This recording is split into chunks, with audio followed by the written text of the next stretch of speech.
Hello student, हमारे YouTube channel में आपका स्वागत है। तो आज हम सिस्टम ऑफ लीनियर इक्वेशन को सॉल्व कैसे करते हैं, उसका सॉल्यूशन कैसे फाइंड आउट करते हैं, उसके बारे में चर्चा करेंगे। तो हमने पिछले वीडियो में मैट्रिक्स और डिटर्मिनेंट दोनों ही पढ़ चुके हैं। तो सिस्टम ऑफ लीनियर इक्वेशन हम थर्ड ऑर्डर तक का जो मैट्रिक्स उसको हमने पढ़ा है और थर्ड ऑर्डर का डिटर्मिनेंट उसको सॉल्व करना हमने पढ़ा है। साधारणतया तो हम एन ऑर्डर का यदि एन वेरिएबल का कोई भी लीनियर इक्वेशन दिया है तो उसको हम सॉल्व कर सकते हैं। वह हमारे जो आज के हमारे जो कंप्यूटर्स हैं वह बहुत आसानी से हमारे जो एन वेरिएबल के जो हमारे लीनियर इक्वेशन उसको सॉल्व कर सकते हैं। तो हम साधारणतः 3 ऑर्डर की जो हमारे डिटर्मिनेंट है, मैट्रिक्स है, इनके द्वारा हम इसको सॉल्व करेंगे। तो आइए देखते हैं कैसे होगा। तो मान लीजिए एक हमारा linear equation a1x plus b1y plus c1z three variable का हम ले रहे हैं इक्वल टू d1, और हमारा दूसरा है a2x plus b2y plus c2z बराबर d2, और मान लीजिए तीसरा है a3x plus b3y plus c3z बराबर d3। तो हम इसको मैट्रिक्स रूप में इस प्रकार लिख सकते हैं। यहाँ पर 3x3 का मैट्रिक्स इस प्रकार लिख सकते हैं a1 b1 c1, यहाँ पर a2 b2 c2, यहाँ पर a3 b3 c3, और जो हमारे वेरिएबल्स हैं इसमें इसको लिखेंगे x y z, और जो इसके जो कांस्टेंट हैं इसको इसमें लिखेंगे d1 d2 d3। तो हमारे जो इसको सॉल्व करने का जो हमारे पास तरीका है वह 3 तरीके हैं। पहला मैट्रिक्स मेथड, जिसमें इन्वर्स के द्वारा हम इसका सॉल्यूशन ज्ञात करेंगे। दूसरा है हमारा डिटर्मिनेंट मेथड, जिसमें हम क्रैमर रूल के द्वारा इसको सॉल्यूशन करेंगे। और तीसरा हमारा है रैंक मेथड, जिससे हम इस मैट्रिक्स का रैंक निकाल के उसका या जो इसके कितने सॉल्यूशंस होंगे उसको हम फाइंड आउट करेंगे। तो इसको हम इस रूप में लिखेंगे ax इक्वल टू बी, जहाँ a या मैट्रिक्स है, x इसका वेरिएबल्स हैं और b हमारा ये कांस्टेंट है। तो यदि हमारा ये जो हमारा लीनियर इक्वेशन है, यदि इसके जो सॉल्यूशन है वह एग्जिस्ट करते हैं तो इसको हम कहेंगे कि यह कंसिस्टेंट है। तो कंसिस्टेंट क्या होता है? कंसिस्टेंट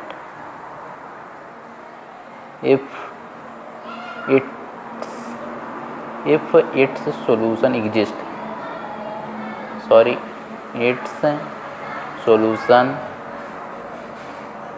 exist, यदि इसके हल अस्तित्व में संभव है तो यह कंसिस्टेंट कहलाएगा। और इनकंसिस्टेंट यदि इसके कोई भी सॉल्यूशन ना हो। यदि if it has no solution then it is called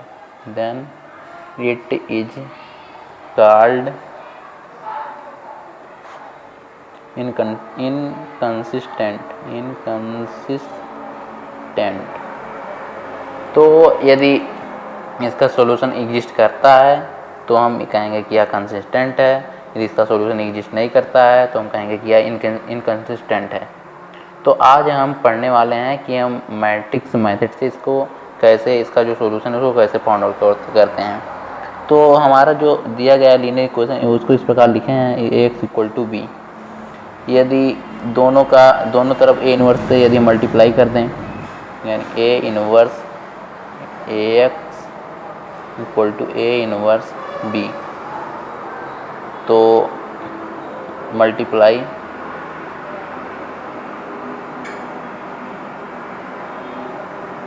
a inverse both side, दोनों साइड a इनवर्स मल्टीप्लाई करेंगे। तो हम जानते हैं a इनवर्स ऑफ a, यानी स्वयं का इनवर्स जो होता है, स्वयं के साथ जो इनवर्स होता है हमें आइडेंटिटी प्राप्त होता है equal to a inverse b। तो यहाँ पर आइडेंटिटी हमें प्राप्त होगा into x equal to a inverse b। यानी हमको यदि इसका सॉल्यूशन ज्ञात करना है तो हमें a का इन्वर्स निकालना पड़ेगा, x equal to A inverse B. तो यदि हमको ए इनवर्स हमें फाइंड आउट करना आता है किसी मैट्रिक्स का डिटर्मिनेंट मेथड से ज़्यादा काफ़ी आसान है, और हमने एलिमेंट्री ऑपरेशन के द्वारा भी किसी मैट्रिक्स का स्क्वायर मैट्रिक्स का हम निकाल सकते हैं उसका इनवर्स, लेकिन वह ज़्यादा कुछ कठिन पड़ता है, तो हम मैट्रिक्स उसको डिटर्मिनेंट मेथड से इनवर्स निकालने का प्रयास करेंगे। तो आइए देखते हैं एक एग्जांपल के द्वारा। जैसे मान लीजिए एग्जांपल में एक मैट्रिक्स ए इक्वल टू यहाँ पर 3 लीनियर इक्वेशन लेते हैं। जैसे मान लीजिए हमारा एक लीनियर इक्वेशन है 4x - 5y + 3z। तो ये हमारे 3 हमारे सिस्टम ऑफ लीनियर इक्वेशन दिए गए हैं। तो आइए इसको इस रूप में लिख सकते हैं। सॉल्यूशन इसका करते हैं कैसे होगा। तो इसको इस प्रकार लिख सकते हैं मैट्रिक्स मेथड में रूप में। तो हो जाएगा 4 - 5 3 -3 2 1 1 -1 2, और इसके जो वेरिएबल्स हैं यहाँ पर हो जाएगा x y z, जो इसके कांस्टेंट हैं। तो एक चीज़ हम आपको बताने वाले हैं, यूनिट 2 और 7 यहाँ पर होमोजीनियस कब कहा जाएगा और नॉन होमोजीनियस। यदि कोई भी हमारा जो लीनियर इक्वेशन है उसका जो कांस्टेंट टर्म यदि शून्य हो, इस प्रकार यदि ax + by + cz बराबर 0 हो, इस प्रकार यदि मान लीजिए हमारा लीनियर इक्वेशन दिया गया है तो it is called homogeneous. It is called homogeneous. तो हम जो पढ़ रहे हैं वो नॉन होमोजीनियस है, होमोजीनियस। तो यदि इस प्रकार हमारा जो दिया गया है यह होमोजीनियस होगा, और जो हम पढ़ रहे हैं यह नॉन होमोजीनियस है, यह non, it is non homogeneous, homogeneous. तो हम लोग नॉन होमोजीनियस पढ़ रहे हैं, इसमें जो हमारा कांस्टेंट टर्म है 0 नहीं है। और एक चीज़ हमारा ये है कि यह इट इज़ नॉन सिंगुलर, या हमारा सिंगुलर नहीं होना चाहिए। सिंगुलर का मतलब होता है mod a = 0, तो यह सिंगुलर होता है, सिंगुलर मब डिटर्मिनेंट ऑफ ए। यदि determinant of A is not equal to 0 तो इट इज नॉन सिंगुलर। तो हमारा जो डिटर्मिनेंट होना चाहिए वह नॉन सिंगुलर होना चाहिए, सिंगुलर। तो आइए, तो हम क्या निकालना है, हमको x का वैल्यू निकालना है equal to a inverse to b, यानी हमका a का इनवर्स निकालना है। a का इनवर्स के लिए हम जानते हैं जो हमारा इनवर्स के लिए हमारा जो फार्मूला होता है equal to adjoint of a upon determinant of a। तो हमने या इसको निकालना हमने पहले से ही पढ़ लिया है, तो पहले डिटर्मिनेंट निकाल के देख लेते हैं या सिंगुलर है नॉन सिंगुलर है। तो डिटर्मिनेंट ऑफ ए निकालते हैं, तो निकाल के देख लेते हैं। इसको 4 के रेस्पेक्ट में हो जाएगा 4 और प्लस में 1 यानी 5 यानी 20, और 5 के रेस्पेक्ट में करेंगे तो -5 है, प्लस हो जाएगा यहाँ पर प्लस, और माइनस में 3 2, माइनस में 6 और माइनस में 1, माइनस में 6 और माइनस में 1 7, तो 7 × 5 माइनस में 35, ये होगा ना, ये गलत ना हो। माइनस में 5 और ये हो जाएगा माइनस में 6 और माइनस में 1, माइनस में 7 हो जाएगा, और ये प्लस में था तो माइनस में 35, ठीक है। और इसका 3 के रिस्पेक्ट में करेंगे तो माइनस में ये हो जाएगा प्लस में 3 और माइनस में 2 यानी 1, माइनस में 2, हाँ ठीक है, 1 और इंटू 3 + 3। तो हमारा जो डिटर्मिनेंट की वैल्यू आई वो आई हो गया ये -15 और +3 यानी माइनस में 12। तो हमारी जो डिटर्मिनेंट की वैल्यू आई नॉट इक्वल टू 0, यानी यह नॉन सिंगुलर है, इसका हम निकाल सकते हैं इसका इन्वर्स। तो यहाँ से पहले देख सकते हैं कि यह डिटर्मिनेंट की वैल्यू 0 हो जाएगी, तो यह अनडिफाइन हो जाएगा। तो अब हमें एडजॉइंट निकालना है। एडजॉइंट से पहले हमें माइनर कोफैक्टर निकालना आना चाहिए। कोफैक्टर क्या होता है, जो डिटर्मिनेंट होता है यदि इस किसी भी एलिमेंट के रिस्पेक्ट में, यदि इसके रिस्पेक्ट में हमारा जो एक कोफैक्टर निकालें यानी C11 हमारा क्या हो जाएगा, सीधा लिखते हैं Cij लिखते हैं डिटर्मिनेंट मैट्रिक्स मतलब। तो हमारा मैट्रिक्स Cij क्या हो जाएगा यहाँ पे 4 के रिस्पेक्ट में, तो यहाँ पर हो जाएगा 4 और माइनस में 1 3 सॉरी यूनिट 4 और माइनस माइनस प्लस हो जाएगा तो 5 हो जाएगा। तो हमारा जो पहला हो जाएगा वो 5 हो जाएगा। और यदि -5 के रिस्पेक्ट में करें तो माइनस में 6 और माइनस में 1 माइनस में 7। तो यहाँ पर साइन का हम जानते हैं, यहाँ पर साइन का जो हमारा होता है 1 माइनस 1 की पावर i प्लस j होता है। तो यहाँ पर हो जाएगा प्लस, तो कितना हो जाएगा 6 माइनस 7 यानी 7 हो जाएगा।